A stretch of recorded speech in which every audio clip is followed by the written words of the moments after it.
Part 7.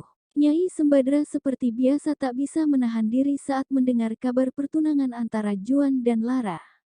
Ia tak sabar berkendara ditemani sopir dari keraton ke Bangil, tempat berdiamnya keluarga The Weish. Hanya 15 menit perjalanan, Nyai Sembadra seolah ingin meloncat dari mobil MPV berwarna marun itu dan segera mencari adiknya. Ayu Laksmita sedang duduk di kursi teras, menggambar desain baju pesanan, saat ia melihat kakaknya, dengan setelan jarik dan kebaya bordir yang tampak masih baru, sembari menenteng tas jinjing bermerek mahal, sedikit tergesa berjalan ke arahnya, ia segera menyambutnya dengan hangat. Setelah berbasa-basi sebentar, Nyai Sembadra segera berkomentar untuk mengeluarkan seluruh unek-unek dan rasa herannya. Kok bisa, Dik Ayu? Katamu tadi, Juan keliru saat mau meminang Bestari. Seharusnya ia meminang Lara. Aku sungguh pusing saat tahu hal ini, komentarnya sedikit tersengal. Pagi itu, seluruh putri-putri The Weish tidak ada di Nugraha Wetan. Sedang beraktivitas di luar. Bestari bekerja di kantor PMI, Lara dan Gendis sedang kuliah, sementara Arimbi dan Woro masih di sekolah. Tak lama berlalu, Mbok Darmi datang dengan sepoci teh hangat dan sepiring banana cake. Tehnya, tanpa gula kan, Mbok Darmi? Ucap Nyai Sembadra. Gih, ndoro Nyai, tanpa gula. Seperti biasanya, jawab Mbok Darmi datar. Lalu berlalu ke arah dapur. Ya, memang kenyataannya begitu, Mbak Badra, tutur Ayu Laksmita. Juan berkata ia telah keliru mengenali Bestari dan Lara. Semacam tertukar begitu. Waduh, kok bisa sih? Bukannya yang agak mirip Bestari itu si Arimbi ya? Katanya sembari menuang teh dalam cangkir. Lara, kan paling beda.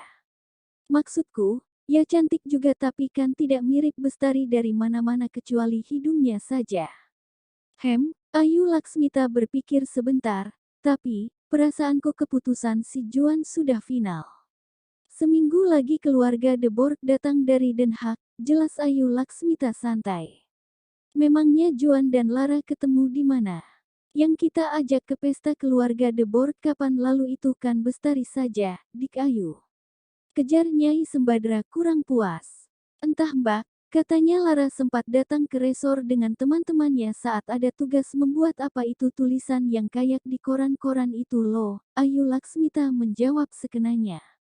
Oh, begitu. Konon, Juan dan keluarganya ingin pernikahan ini cepat terlaksana. Nyai Sembadra memegang dadanya, aduh jantungku. Semoga saja pernikahan ini langgeng dan berkah. Kasihan si Bestari, masak dia dilangkahi adiknya begitu. Memangnya dia mau, Dik Ayu? Tentulah Mbak Badra. Bestari malah senang karena dia bisa tunangan dengan temannya yang calon dokter itu, ucap Ayu Laksmita dengan mata berbinar. Aku juga nggak capek tiap malam mendengar tangisannya. Konon sejak SD mereka sudah saling suka. Duh, Gusti. Sejak SD, seru Nyai Sembadra, pantas Bestari tak silau dengan harta Juan.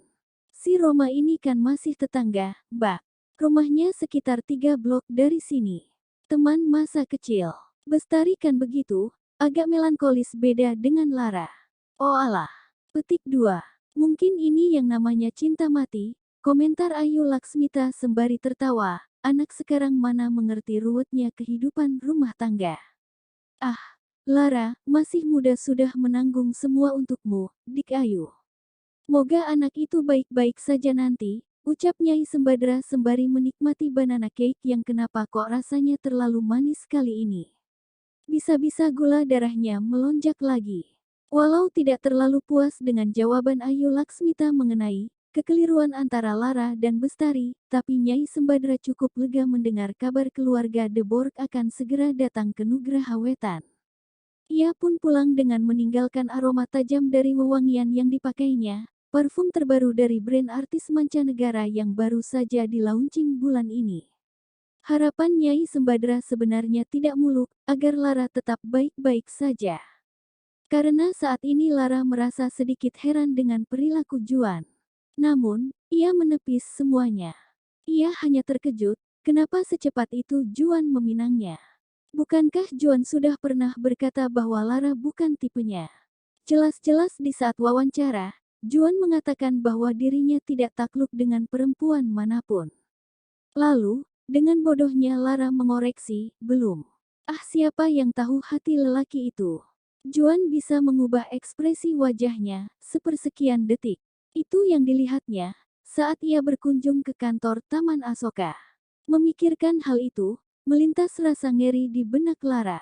Siapa yang akan dinikahinya ini? Lara memijat pelipisnya yang berdenyut nyeri. Ia sedang beristirahat di kamar saat Bestari datang dengan wajah sumringah. Mau tak mau Lara tersenyum. Sudah lama ia tak melihat senyum selebar itu di wajah kakak sulungnya. Jarak mereka memang agak jauh, sekitar 5 tahun. Lara berumur 21 tahun, sementara Bestari 26 tahun.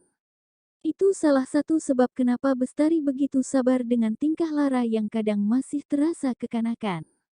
Ra, aku mau ngucapin terima kasih. Ia mengelus rambut adiknya dengan rasa sayang. Kamu sudah mau berkorban untuk aku dan mama, Ra. Ah, Mbak, aku mau menikah dengan orang kaya. Kok Mbak Tari malah sedih, sih? Gurau Lara. Bestari mengembuskan napas, memandang dinding kamar bercat putih yang tampak mengelupas di sana-sini. Kita sudah lama sekamar berdua. Kalau menikah kelak, kamu akan sekamar dengan Juan, Ra. Kamar ini bakal sepi, kata Bestari sendu. Ya, Mbak Tari nikah dong dengan Mas Roma. Goda Lara, ia mencolek dagu lancip Bestari. Ah, Ra, kamu masih muda begini. Nanti di Wisma The Board kamu bakal jadi nyonya rumah, Ra. Hehe, makanya Mbak Tari, Gendis, Arimbi, Woro, dan Mama sering-sering ke sana ya. Jangan lupa ajak Bude Nyai. Lara mendekatkan diri ke kakaknya dan tersenyum manis. Ah, andaikan pernikahan Lara kelak semanis senyumnya saat ini. Mungkin, gadis itu akan tetap baik-baik saja seperti perkataan Nyai Sembadra. Walau banyak disangsikan beberapa pihak, seperti teman-teman satu klub Jim Juan, yang hanya menganggap Juan mencari selingan daun muda saja. Juga tetangga dekat Lara, karena agak aneh jika Bestari yang cantik jelita itu bisa dilangkahi adiknya yang bertampang biasa-biasa saja. Toh, tetap saja pernikahan itu terlaksana dengan suasana mengharukan. Tanpa insiden memalukan. Misalnya datangnya mantan-mantan kekasih Juan untuk mengacaukan jalannya acara, walau sebenarnya ini diharapkan oleh media yang kebetulan meliput, atau penagih utang yang biasa bertandang ke Nugraha Wetan. Beberapa kali pihak keluarga Juan menginginkan agar akad nikah diadakan di ballroom hotel dengan EO profesional. Namun, karena wasiat dan pesan Nugraha The Weish yang sangat agamis dan terkenal sebagai mualaf taat, jadilah akad nikah diselenggarakan di Masjid Manarul Islam, salah satu masjid terbesar di Bangil. Pagi-pagi buta selepas salat subuh dan mengaji beberapa ayat ringan, suasana keluarga The Borg menjadi semarak. Hilir mudik kerabat dari keraton Kasunanan, juga beberapa saudara dari dinasti The Weish yang ternyata secara mengejutkan bisa datang dari Amsterdam, demi menghadiri pernikahan pertama putri Noel The Weish. Rumah yang sebenarnya cukup besar itu menjadi tampak berjejal dengan banyaknya manusia. Sementara di dalam kamar rias, Lara menatap cermin dengan wajah tegang dan sedikit gelisah. Make up artis yang dikirim Juan ini konon datang jauh-jauh dari Jakarta. Beberapa kali Lara mengatakan, ia tak ingin ada cukur alis, atau bulu mata palsu dan riasan menor. Sang mua berumur di awal 30-an itu terkekeh pelan, dan mengatakan bahwa riasan Lara akan sangat natural seperti riasan Meghan Markle saat menikahi Pangeran Harry. Sang mua, bernama Laudia ini juga berkata kalau Juan tentu tidak berselera rendahan. Ia ternyata mengenal Juan bertahun-tahun, dan menurutnya, Juan sudah tepat memilih Lara sebagai istri. Asal kamu bisa sabar, cerdas, dan tentu menjadi dirimu sendiri, sayang, kata Laudia sembari membersihkan wajah Lara, dan satu lagi, sayangku. Jangan mendengar gosip apapun. Mendengar itu Lara hanya terdiam.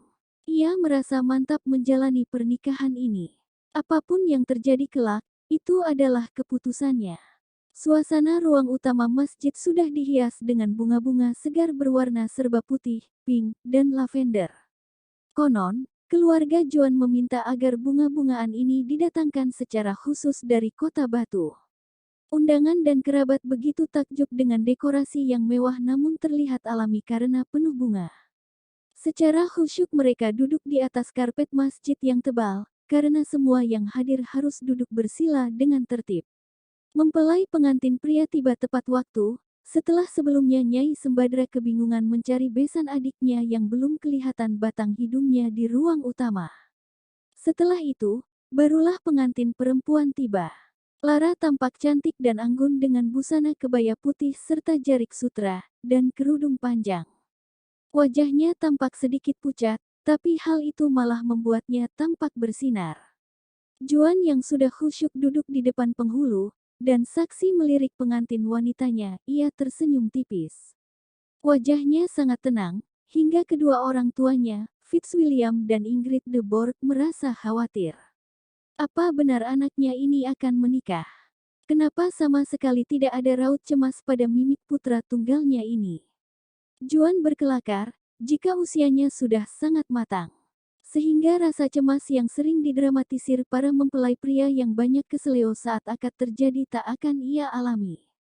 Walau sedikit kesal, karena tampak jika putranya ini agak menyepelekan, Fitzwilliam tetap mencoba agar Juan lebih berhati-hati saat ia mengucapkan akad nikah. Ia bercerita bagaimana dulu, Noel de Weish membantunya melantunkan akad nikah saat menyunting Ingrid di sebuah masjid kecil di Den Haag. Ia menjelaskan berulang jika Noel adalah sahabat sekaligus guru religiusnya. Ia ingin Juan memuliakan istrinya. Juan hanya manggut-manggut sembari merapikan jas pengantinnya. Ia merasa siap memulai hari ini. Menikahi gadis yang masih begitu muda dan dikenalnya hanya dalam tempo beberapa minggu. Bukankah ini lompatan keputusan yang luar biasa? Ia kembali tersenyum samar. Seperti perkiraan Juan, sigat akad yang diucapkannya begitu lancar. Nyaris tanpa beban. Seolah ceramah Fitzwilliam de Borg mengenai arsi yang berguncang begitu kalimat akad diucapkan adalah hal yang biasa saja. Namun, tidak bagi Lara yang dengan jari gemetar mencium punggung tangan Juan, sebelum lelaki itu mengecup keningnya perlahan. Kini statusnya sudah berbeda dengan dahulu. Ia bukan lagi Lara yang bebas kemana-mana. Di sebelahnya, ada lelaki yang kini menjadi imamnya. Penanggung jawab hidupnya di dunia dan akhirat. Ia dituntut berbakti dan menjadi sahabat terbaik suaminya, tapi bisakah itu terjadi? Mata Lara yang basah, walau ia berusaha menahan agar air mata tidak jatuh. Sebenarnya hal itu tidak sebanding dengan perilaku Ayu Laksmita yang sejak upacara dimulai sudah menangis terseduh tanpa suara. Ia begitu terharu hingga menghabiskan sekotak tisu yang sengaja dibawa gendis, sesuai instruksi khusus dari Bestari yang mengerti betul bagaimana sang mama. Tubuh perempuan paruh baya itu sampai lemas, dan harus digotong ke mobil, sebelum kemudian tiba di hotel tempat terselenggaranya pesta resepsi. Ingrid, ibu Juan tampak lebih tegar, walau ia meneteskan air mata begitu sigat akad selesai diucapkan oleh Juan dengan lancar. Ia pula yang meminta Juan, menggamit lengan kurus Lara menuju mobil mempelai yang akan mengantar mereka ke hotel tempat resepsi terselenggara. Ballroom hotel disulap seperti taman bunga di musim semi. Bunga-bunga mawar putih, tulip, lili, mendominasi. Lampu-lampu kristal dengan cahaya putih keemasan menggantung sempurna di beberapa tempat. 2.000-an tamu undangan berjubel memenuhi ballroom. Menyemut ke sana kemari, menikmati sajian hidangan yang mewah, segar, dan lezat. Resepsi ini seolah presentasi bisnis betapa profesional semua hotel dalam jaringan bisnis keluarga de Borg. Selama 3 jam lebih Juan dan Lara berdiri menyalami undangan, yang terkadang tidak begitu mereka kenal. Lara sampai merasa giginya begitu kering. Sementara Juan terus menebar senyum profesionalnya. Senyum yang dilihat Lara saat berada di Taman Asoka. Kalau kamu capek, duduk saja, bisik Juan di telinga Lara. Pipi Lara memerah, karena Juan secara sadar menyentuh bahunya dengan lembut. Jantungnya berdenyar, ia menggeleng, aku masih kuat berdiri, Mas Juan, sahut Lara. Juan tertegun sejenak mendengar sapaan itu. Mas Juan, rasanya agak aneh. Tapi, entah mengapa dia suka mendengar Lara tak memanggilnya, Bapak, lagi. Lara secara refleks menoleh, pandangan mata mereka bertemu di udara. Sejenak waktu seperti membeku, hingga ia kembali tersadar saat Nyai Sembadra mencolek pinggangnya. Lara kemudian mendapati Juan kembali ke aktivitasnya semula, sibuk menebar senyum profesionalnya dan membalas ucapan selamat dari para undangan. Ya, Allah, Lara, kamu betulan jadi Nyonya Juan. Tiba-tiba Nisa menyembul di depannya dan memeluknya erat. Sampai Lara merasa sesak. Lara tertawa. Nisa meloncat senang sembari menjawil pipi sahabatnya. Tapi, Osman patah hati tahu. Katanya kemudian, tuh matanya agak merah. Dari tadi nggak doyan makan, jelas Nisa masih tetap dengan kecerewetannya. Ah, ada-ada saja kamu, Nis. Osman pasti bakal naksir maba tahun depan. Lara tersenyum lebar. Mendengar obrolan istrinya, Juan berhenti dari aktivitasnya. Ia mengamati Lara dengan penuh tanda tanya. Lalu melempar pandangan pada anak muda berambut keriting yang sedang berdiri di pojok ruang dengan wajah sangat kusut.